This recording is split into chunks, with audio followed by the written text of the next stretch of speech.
What is up, Cash Crew? Today is all about Perfect Order. I finally got my hands on and started ripping a little bit more of the set, so I feel like it's time to do my official set review. So Perfect Order has come out with very little hype and a lot of underwhelmed feelings, and it has quickly set itself up as one of the cheapest sets in a hot minute. I think I've seen booster box prices go below like 190. I don't know what the market price is right now, but it seems like people are trying to get rid of it. So why is this the case? Well, speculation that I have seen have said things like, well, there are no good chase cards, it's a small set. So I can see that it has a number of things stacked against it. So how do I feel about this set? Well, let's talk about it. Also, if you see me looking off to the sides, don't worry about it. I have my notes over here and I'm looking at the cards over here. I promise I'm talking to you, just stop looking me in the eyes. Okay, so starting with card 89, the Spupa. I really like this card. I feel like it has a snowy feeling without it being actually snowy. The Spupa kind of looks like it's out in the cold waiting for someone, which is a little bit sad. I also feel like it kind of looks like it's at a bus stop, which is funny because we know that Spupa are like traveling Pokemon that are moving across landscapes in their lifetimes. So I think it's funny to imagine that like a city Spupa would be using the bus instead of just walking. Number 90, the Rowlet. I think this is super cute. It kind of looks to me like it's either singing or yawning. It's probably doing a little photosynthesis. Maybe it's hanging out at home. Nobody else was there. It figured it would start belting out and singing loud and bad, which I can relate to, so that's fun. The background is a little bit boring to me, and I wish there was a little bit more dimension there, but I do feel like it's a cute card. Number 91, the Talonflame. I think this card is super cool. I like the vibe, I like the chill action shot, I like the lens flare. I think it's cool seeing it like over a city, like it's just perusing the area. I think Talonflame prey on other bird type Pokemon, so I'm almost wondering if it's hunting right now, but you know what, we don't have to go there. 92, the Aurorus. This card is so cool and majestic. I love it. Love the fact that we're getting a look at it at sunset and the angle that we're looking up at it at. Super imposing, super majestic, just solid card. Number 93, the Dedenne. It's a cute card. What else is there to say? It's a vibe. I always love to see a happy Pokemon eating food. Number 94, the Clefairy. The people are loving this Clefairy, which I get. It's a vibe. It's super cool to see this Pokemon in this like magical landscape that's going on. It looks like it's on the side of a cliff or something, just kind of hanging out on a little spot. Love the usage of pinks in the background intermixed in the cloud. Y'all know I love a majestic looking cloud. It's just fun and cool. I do like the Esper. I feel like it's super cute, and if I pulled this card, I would be happy about it. Something about it feels staged though. For some reason, the scene that we're looking at right now, I can't quite understand what is happening here. Were they in the middle of a study break and then the Esper like jumped up, and maybe I'm reading into it too much, I don't know. Number 96, the Probopass. It's fine. Number 97, the Drapion. Super cool card. Again, another one where it's a solid action shot. I like how we can see all these details coming off the Pokemon as it's doing this wreckage that it's wreaking right now. The Duo Blade for me was an instant chase as soon as I saw it. I love this card. It's so dope. It does everything that it needs to do, and the little edgelord in me is eating this up. I'm obsessed with it. I think it's so dope. Now the Raticate, this card kind of scares me. Who else didn't really realize how massive Raticate are? Because it's the size of this dumpster right here. Like one of those big green things on the side of your house. That is a insane size for a rat with gigantic teeth. That being said, this card does remind me of the Mega Evolution Gumshoos. How the Gumshoos in that card was like looking at a Rattata, I think. And Gumshoos eat Rattata, so in my mind, this card is a continuation continuation of that, like that Rattata ran off and went into this alley, and this Raticate is protecting it. And despite the fact that these guys are like way huger than they should be, I do think that is pretty cool. Number 100, the Decidueye.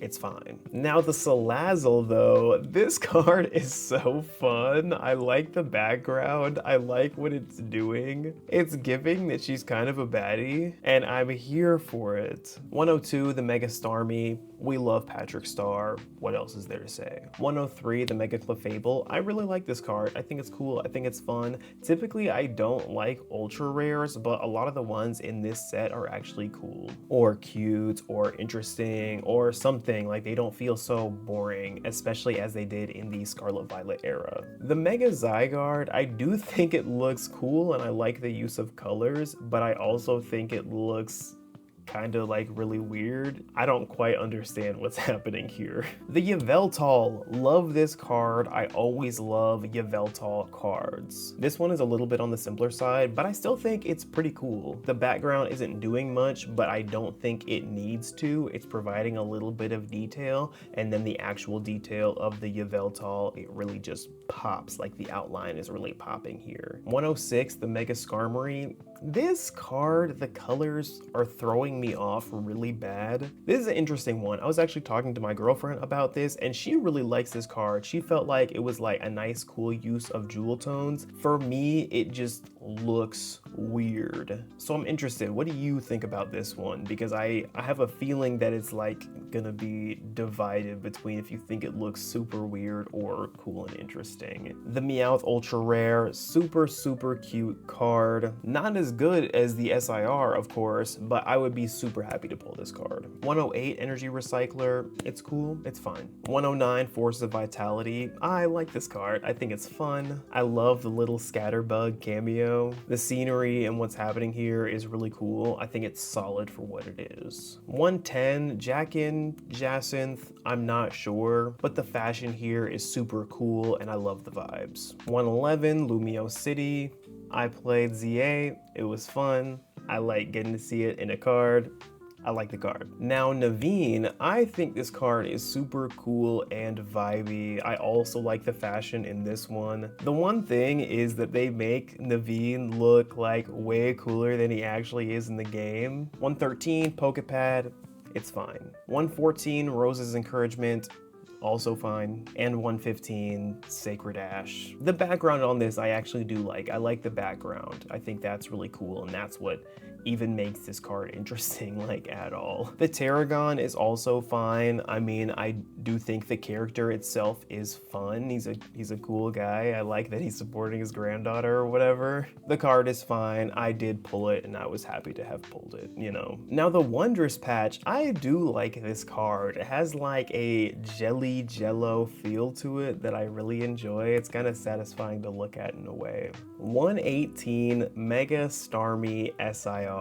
This card is so dope. I love everything about this card. I keep imagining it as a kaiju just like stomping around and destroying a city. I think that would be super dope to see. I am curious about why it's firing off this beam or what it's firing at, but it kind of adds to this mystery that it has going on. I don't know. I think it's cool. 119, the Mega Clefable. I'm surprised this card isn't more popular. Not that it's not. I'm just surprised it's not more. I think it's a really cool card. It's not like 100% my vibe, but if I pulled it, I would be really happy about it. It's got a lot of detail, it's super cute, it's super cool, it's super fun. I don't know what the Clefable is doing, but it looks like it's having a good time, and I love that for it. The Mega Zygarde, of course, is super cool to me. It is a dope card. I love that we get the other forms of Zygarde at the top, and then there's all the detail that is happening in this card. There is so much going on, but it's dope, it's exciting. There's a lot of action, there's a lot of movement. Super dope. 121, the Meowth.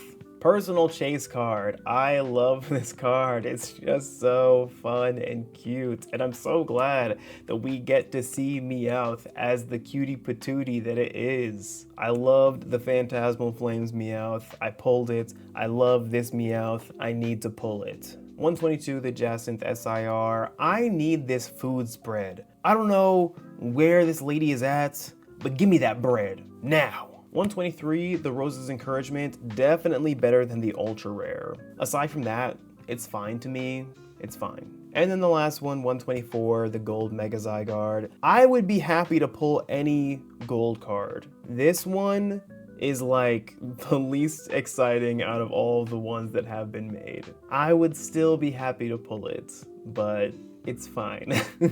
Okay, so those are my thoughts on all of the cards in the set. But as far as overarching set feelings, I don't quite feel like this set had a overarching theme of any kind, but I do feel like this set is really balanced. I think that a lot of the cards fit into like a lot of small niches here and there. Like there are a lot of different kinds of cards, so I feel like there's a little bit of something for maybe not everybody, for most people though. Some folks might say that that's the perfect time to not rip a set and to just buy singles, so maybe that's another reason as to why this set is not expensive to find and rip. It doesn't really feel like any of the cards are dead weight, except for a few of the ultra rares, of course, but that's to be expected. But as far as the illustration rares and SIRs, they're all cool, they all do their thing. There are some of them that I don't necessarily care for, but I can see the target audience for it, right? It might not be my thing, but maybe it's your thing. I'm definitely going to be ripping this set,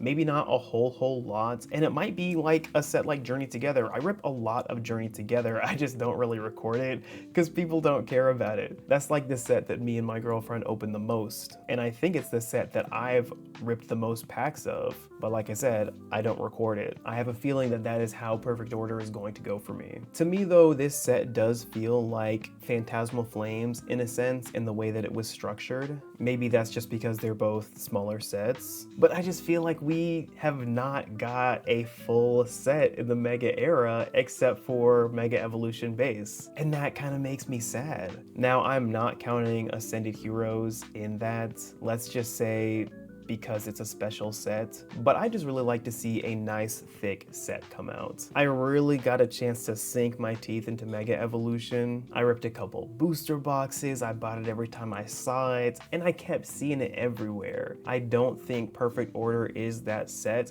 but I do really like this set. But I am super excited to see what other sets the Mega Evolution era is going to produce. There are definitely already a few that I'm seeing lined up that I'm really excited for. So if you want to see my reviews of those upcoming sets and all the upcoming sets in the future, definitely make sure that you're subscribed. So all that being said, my ultimate overall rating for Perfect Order is going to be 3.8 out of 10, just because of how tragic it is that we got another Mega Evolution era set without a Mega Gorbis.